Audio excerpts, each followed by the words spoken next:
Изпитанието ще го проведем с бранеке на 50 метра на фирмата Хубертус.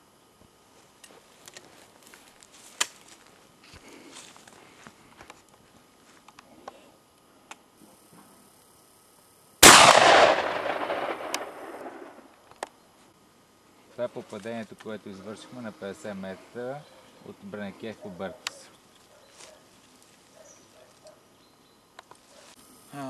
Изпитанието ще го проведем с Ротвайл бранеке на 50 метра.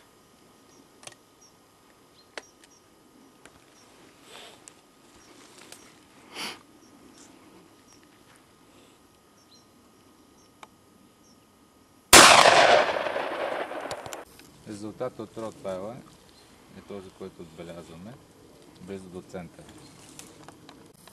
Изпитанието ще го проведем с бранеке на дистанция 50 метра, RC бранекето.